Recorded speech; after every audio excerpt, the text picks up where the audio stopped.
오늘 우리에게 주시는 하나님의 말씀은 신약성경 누가복음 19장 1절부터 10절까지의 말씀입니다. 주님의 말씀 제가 대독해서 읽도록 하겠습니다. 예수께서 여리고에 들어가 지나가고 계셨다. 삭개오라고 하는 사람이 거기에 있었다. 그는 세관장이고 부자였다. 삭개오는 예수가 어떤 사람인지를 보려고 애썼으나 무리에게 가려서 예수를 볼 수 없었다. 그가 키가 작기 때문이었다.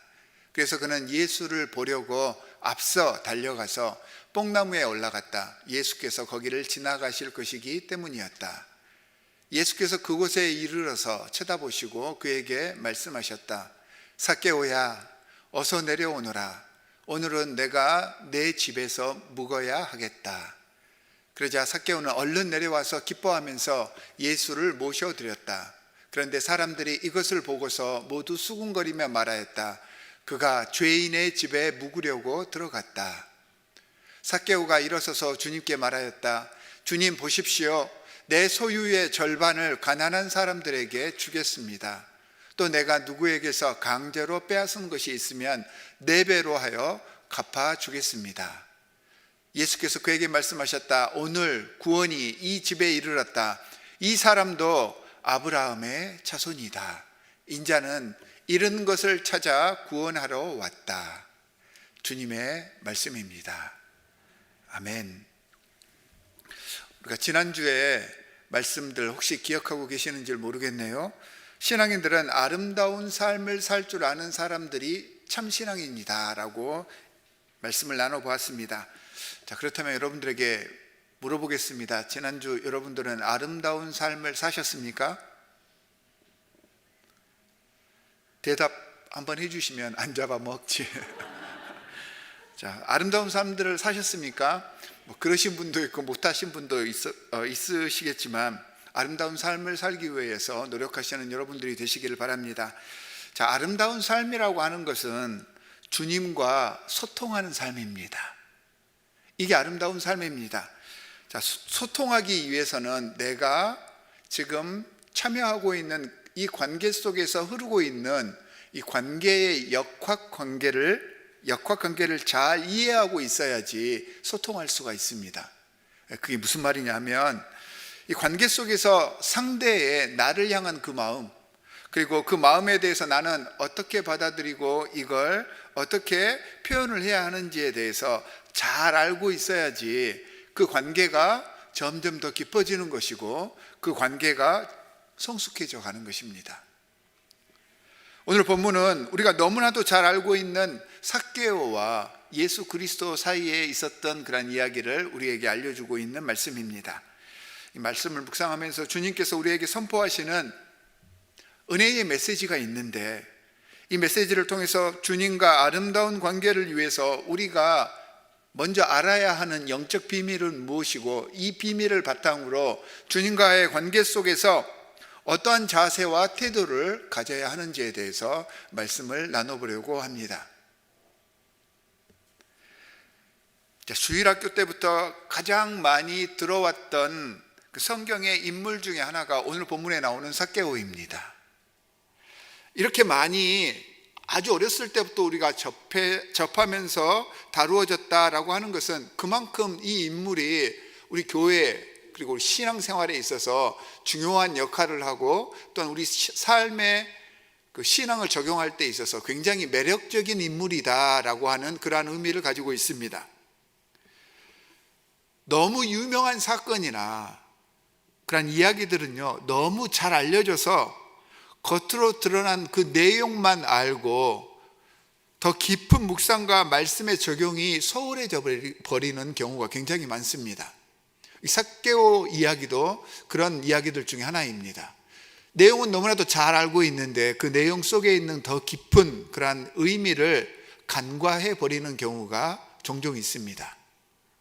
그래서 오늘은 이 삭개오 이야기를 조금 더 깊이 묵상해 보면서 우리가 미처 들여다보지 못했던 그러한 은혜의 메시지들, 그러한 파편들을 한번 찾아볼까 합니다.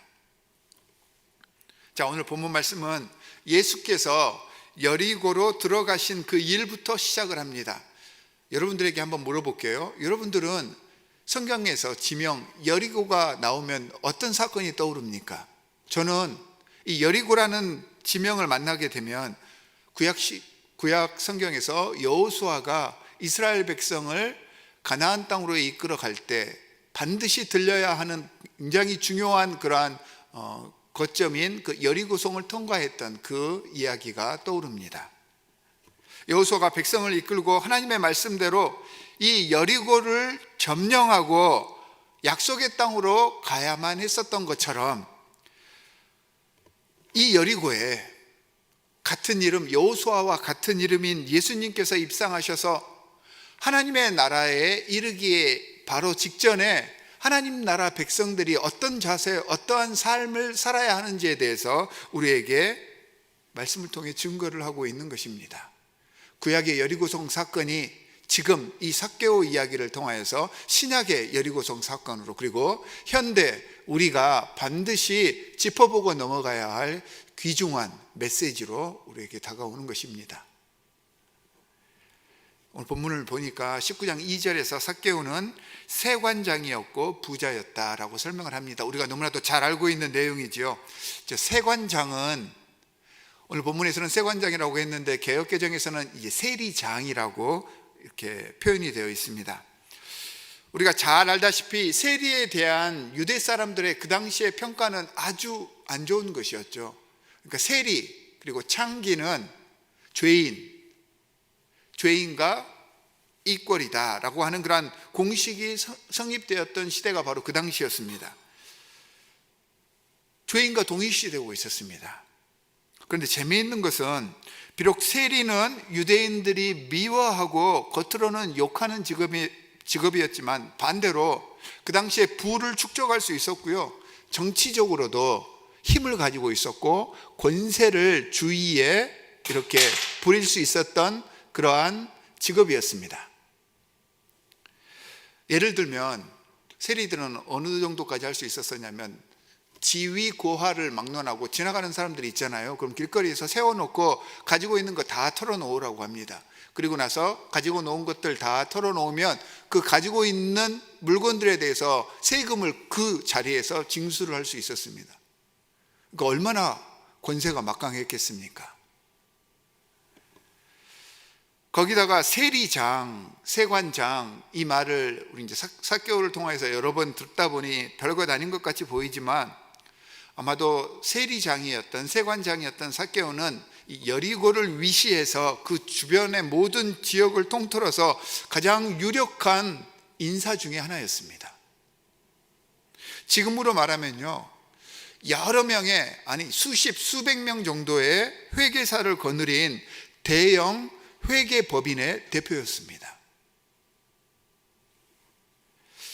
세관장, 세리장은요, 그래서 도시마다 있었던 직책이 아닙니다. 만약에 유대인이 이 세리장, 세관장을 하려면요, 유대인의 대제사장으로부터 추천을 받아야 합니다. 그래가지고 로마 황실이 임명해서 그 지위를 누릴 수 있는 정말 막강한 권력을 지녔던 사람이고요, 부를 축적했던 사람이고, 사회적으로나 정치적으로나 지위가 확실했던 사람이 세리장입니다.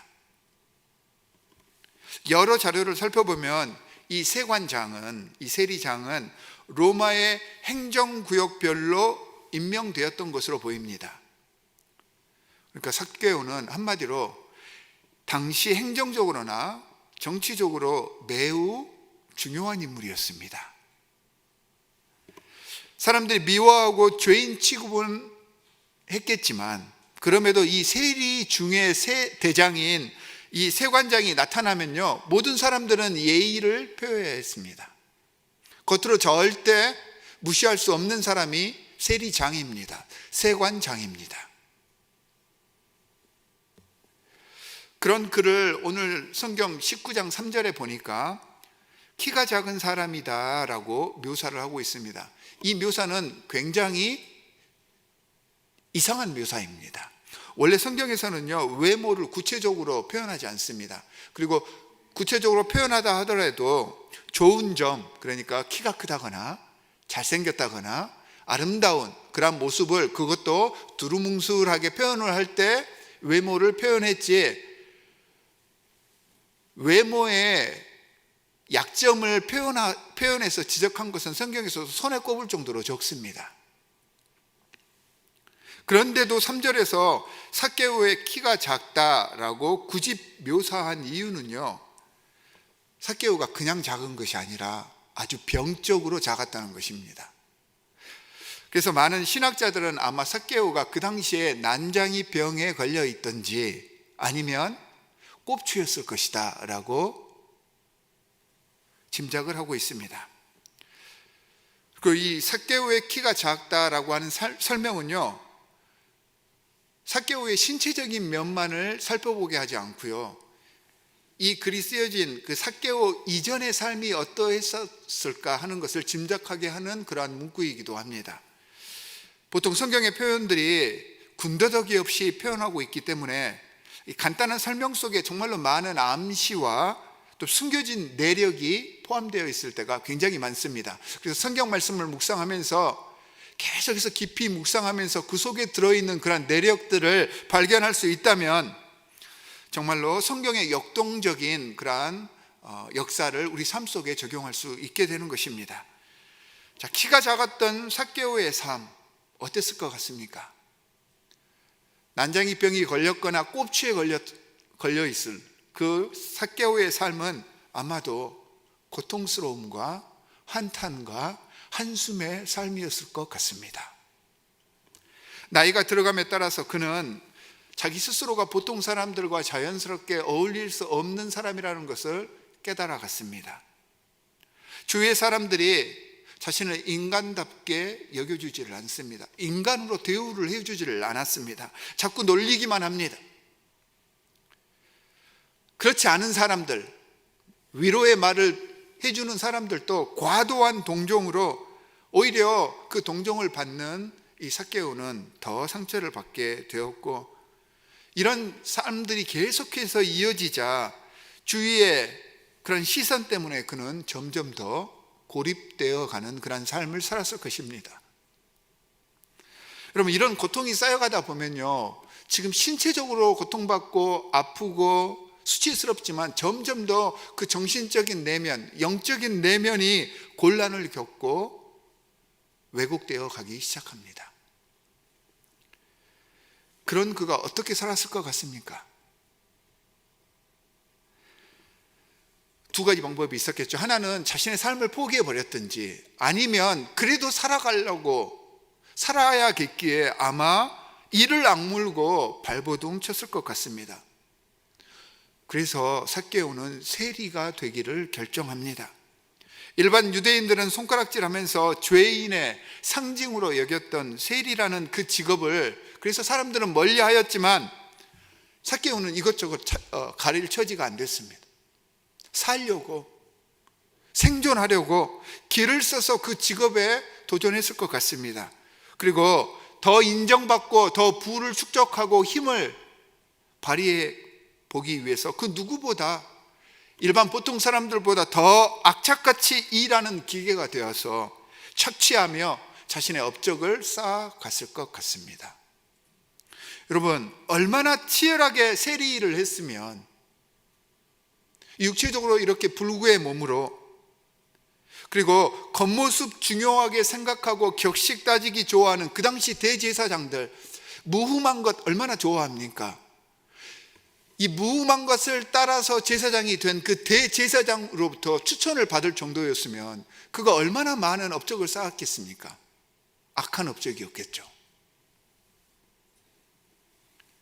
그의 재산이 불어가고 지위가 올라가며 이름이 알려질수록 여리고 또한 그 근방에 있는 모든 백성들로부터 원성이 더 쌓여만 갔을 것이고, 그럴수록 그는 더욱더 민족들과 자기 주위 사람들과 교제나 만남은 엄두도 못 낼 그러한 삶을 살게 되었을 것입니다.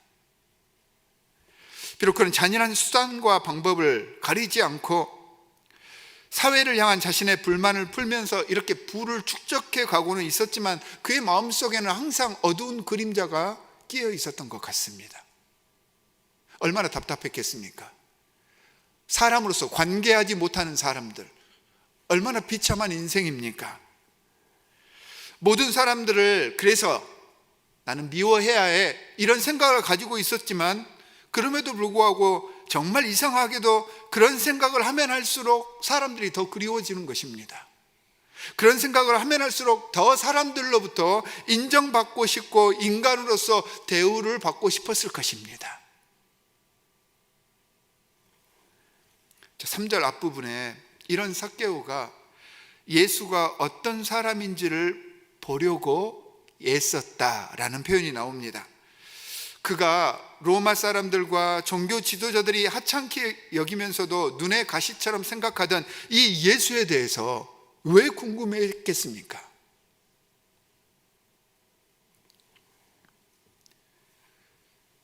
지금 욕은 먹고 있지만 삭개오는 세상적으로 큰 성공을 이룬 사람입니다. 주위 백성들이 자신을 죄인 취급하고 있다고는 하지만 그는 그렇게 자신을 죄인 취급하는 사람들을 힘으로 찍어 누를 수 있었던 사람이었습니다. 그럼에도 그는 지금 자신의 모습과 해온 일들이 떳떳하지 않고 악한 일이었음을 계속해서 느끼고 있었던 것입니다.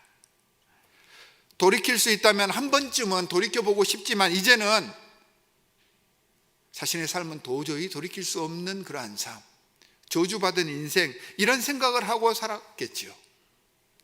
그러기에 더더욱 누군가의 정이 그리워졌고 그리워할수록 그의 영혼은 나날이 시들어가는 것을 스스로가 느꼈습니다.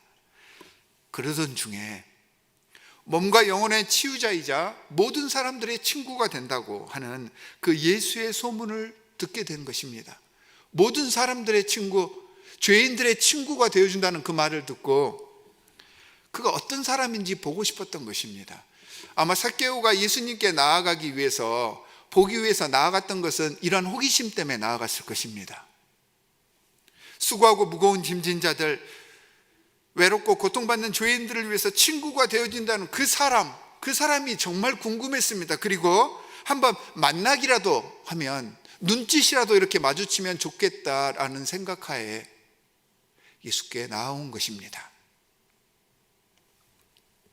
예수님과 나란히 나아가서는 인파들 때문에 그를 볼 수가 없잖아요. 계속해서 무리지어서 사람들이 가기 때문에. 그래서 그는 예수님께서 나아갈 곳을 미리 계산해서 앞서 나갔다고 성경에서는 이야기하고 있습니다. 그래서 예수님을 잘 볼 수 있는 뽕나무 나무를 하나를 지정해 놓고 그 위에 올라가서 예수님을 기다립니다. 세번역에서는 뽕나무라고 했는데 뽕나무는 아니고요, 돌무화과 나무가 맞습니다.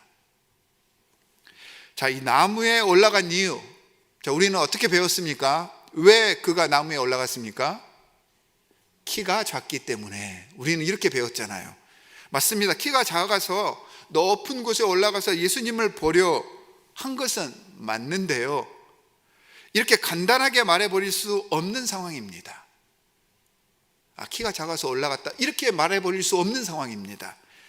자, 당시 삭개오는 아무리 젊게 봐도 40대에서 50대 정도의 나이였을 것입니다. 왜냐하면 세관장이 되는 그 기간이 조금 시간이 걸리기 때문입니다. 그러면 그 당시 40대, 50대면요, 지금 나이로 환산을 해보면 50대 후반이나 60대, 70대 이 정도의 나이입니다. 그런데다가 그가 부자였다고 했지 않습니까? 그리고 권세 있는 회계법인의, 대형 회계법인의 대표였습니다. 요즘에도 그렇잖아요. 어린아이들이나 젊은이들이 나무에 재미로 올라가는 것은 그냥 그렇게 봐줄 수 있지만 5, 6, 70대 되는 그 정도의 사회 유력 인사가 나무에 올라간다는 것은요, 아주 경망스러운 일입니다. 일반적이지 않은 상황입니다. 그가 나무에 올라갔다라고 하는 사실은요, 자신이 가지고 있는 모든 체면과 자존심을 다 버렸다는 것입니다. 나무에 올라갔다라고 성경은 이야기를 하고 있지만요, 사실은 올라간 게 아니고요, 내려간 것입니다. 다 내려놓은 것입니다. 그러면서 나의 부족함, 내 이 답답하고 안타까운 심정을 당신은 채워주실 수 있습니까? 라는 심정으로 나무 위에 올라간 것입니다. 누가가 이 복음서에서 삭개오를 소개한 것은요, 사실 여러분 이런 삭개오의 모습을 보고 깨달으십시오라고 화두를 던진 것입니다. 삭개오처럼 자신의 영혼의 문제를 바로 보고 자존심, 체면, 세상에서의 안락함 이런 것들 다 뒤로하고 주님과 마주할 각오를 해 보십시오라고 이 이야기를 소개를 하고 있는 것입니다. 움켜쥐려고 하던 것들 이제는 내려놓고 더 근본적이고 시몬의 문제인 주님과의 관계, 그리고 영혼의 문제에 대해서 제발 관심을 가져보십시오 라는 의미로 이 삭개오 이야기를 우리에게 소개를 하고 있습니다. 여러분, 이런 마음을 가지고 예수님께 다가가는 삭개오의 그 자세와 마음가짐도 저는 인상적이었지만, 저는 5절 말씀을 통해서 삭개오의 관계 속에서 예수 그리스도의 큰 사랑을 느낄 수가 있었습니다. 자, 나이 먹은 어른이 나무에 올라가 있습니다 지금. 그런데 그 나무에 올라간 사람들이 보니까 자기가 그렇게 미워하고 싫어하고 죄인이라고 손가락질하는 세리장이었습니다. 아마 그 장소에 있던 모든 주위 사람들이 이 나무 위에 있는 삭개오의 모습을 보고 얼마나 볼상사납다고 그렇게 여기고 있었겠습니까? 모든 사람들은 지금 나무 위에 올라와 있는 삭개오를 이런 시선으로 바라보고 있는데, 예수님만은 이 삭개오를 이 돌 무화과 나무에서 결실한 소중한 열매로 봐주고 계십니다. 그리고 삭개오에게 말씀을 하십니다. 성경에서 삭개오야 어서 내려오너라, 예수님께서 이렇게 말씀하신 부분들을 찾아보면 대부분 이 하대체로 아랫사람에게 이야기하는 것처럼 기록이 되어 있지만, 물론 우리가 예수님을 구세주로 믿고 있고 우리의 창조주 하나님과 같이 생각하고 있기 때문에 우리가 그 말씀을 읽을 때 아무런 문제 없이 받아들일 수는 있지만, 사실 그 당시 그 상황 속에서 예수님께서 이렇게 하대체로 상대방에게 물어보지 않으셨을 것 같습니다.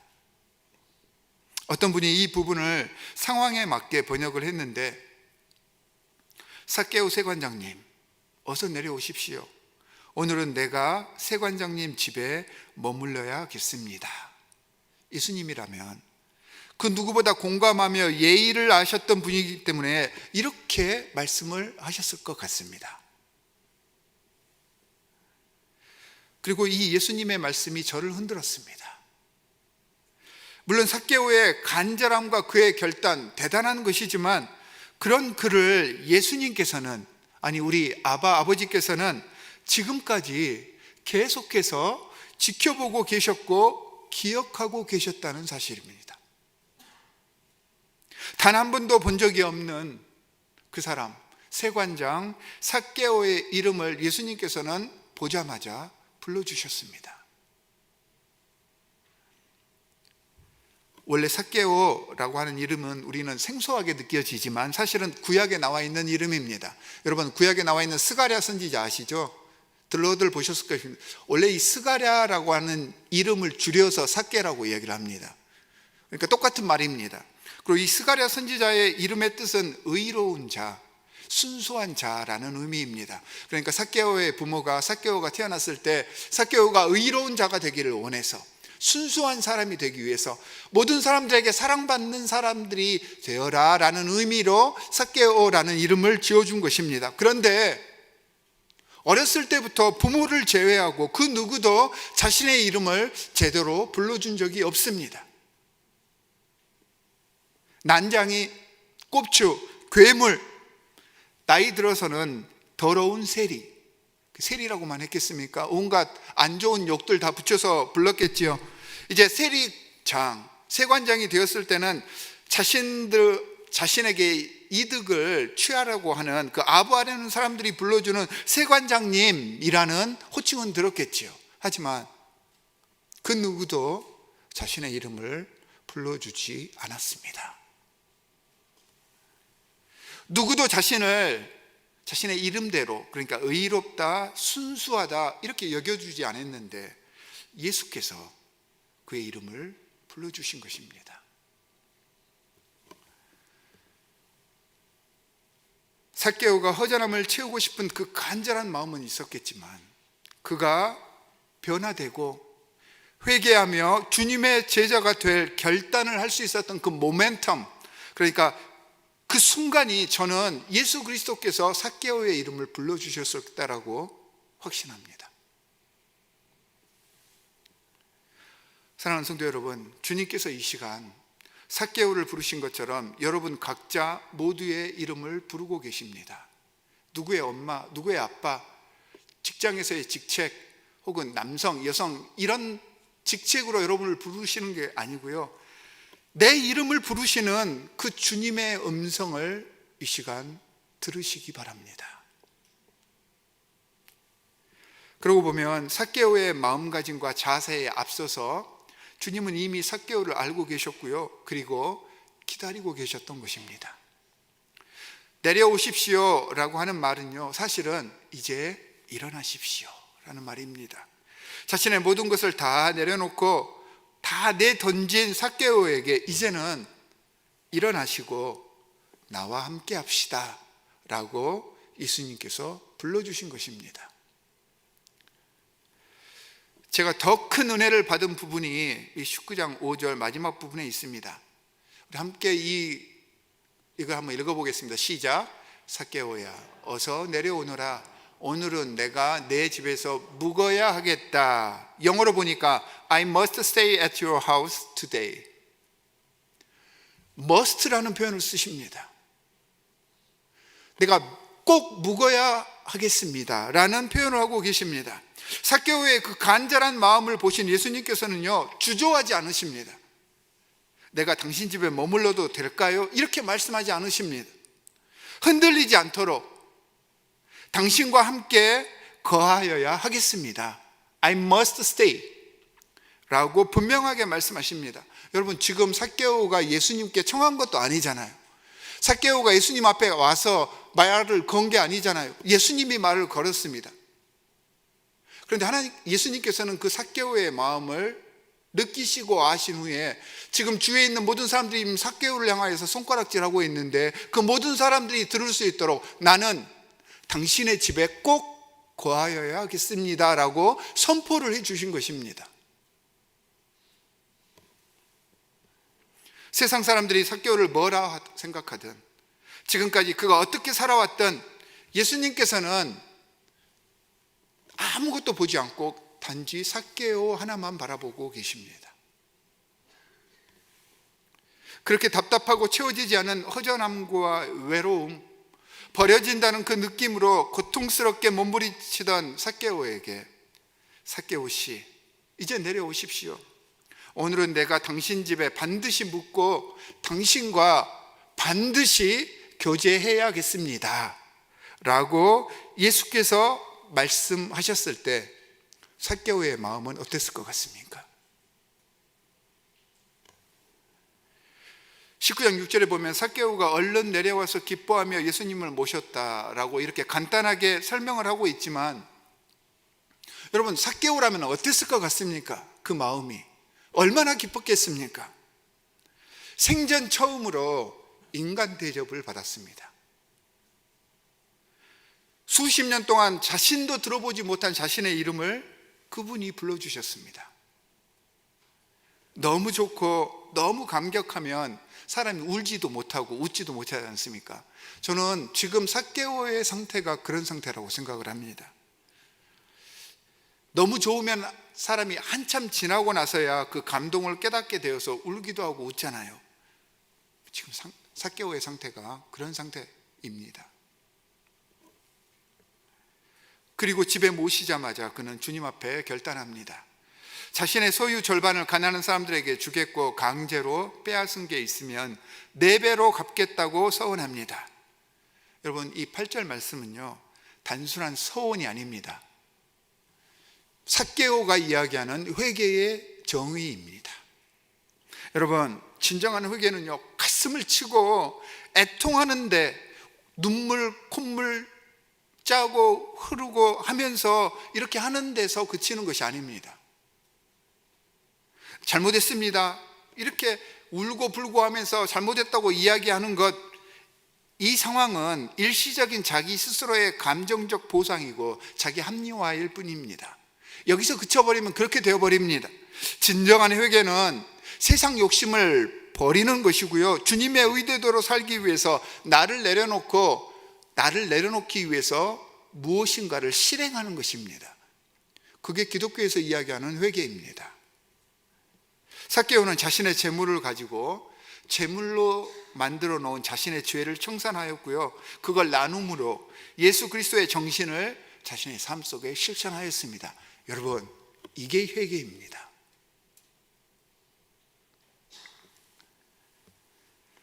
회개도 그러고 보면 예수님의 사랑 없이는 이룰 수 없습니다. 우리는 회개가 내가 작정해서 내가 하는 행위라고 생각을 하는데 내가 하는 것이 아닙니다.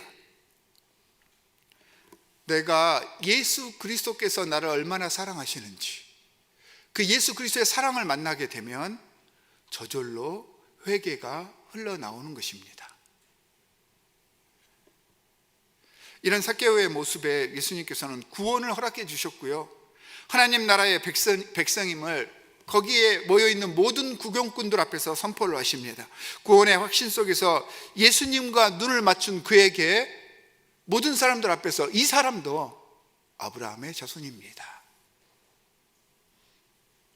예수님과 눈이 맞는 그 순간부터 삭개오의 삶이 아름다운 삶을 살아가는 삶이 된 것입니다. 사랑하는 성도 여러분, 환경과 종류만 달랐지 사실 내가 삭개오입니다. 크고 작은 컴플렉스로 우리는 열등감을 느끼고 소외감을 느끼고, 그러면서도 이 세상에서 살아보려고, 인정받으려고, 나의 상품성을 증명해내기 위해서 우리도 모르게 정말로 많은 잘못, 그리고 실수, 죄 가운데 살며 두렵고 헛헛한 마음을 끌어안고 살아가는 것이 우리입니다. 진심으로 내 마음 알아주는 사람들도 없고, 심지어 어떨 때에는 가족조차도 이해해 주지 못하는 것으로 인해서 답답할 때가 있습니다. 이 모습이 죄 많은 이 땅을 살아가는 우리의 모습입니다. 하지만 이런 우리의 모습을 주님은요, 단 한순간도 놓치지 않고 지켜보시고 계십니다. 그리고 우리 곁에서 삭개오를 부르셨던 것처럼 우리의 이름을 부르고 계십니다. 이 주님의 간절한 내 이름을 부르시는 이 주님, 이 시간 만나보시기 바랍니다. 지금 주님이 내 이름을 부르시는 것처럼 내 이름을 주님처럼 한번 불러보겠습니다. 자신의 이름을 넣어서 저를 따라해 주시기 바랍니다. 광우야, 사랑한다. 이제 일어나서 나를 보려무나. 주님의 이 음성을 들으며 주님께서 베푸시는 구원과 하나님 나라의 주인들이 되시기를 우리를 부르고 계시는 주 예수 그리스도의 이름으로 간절히 축원합니다.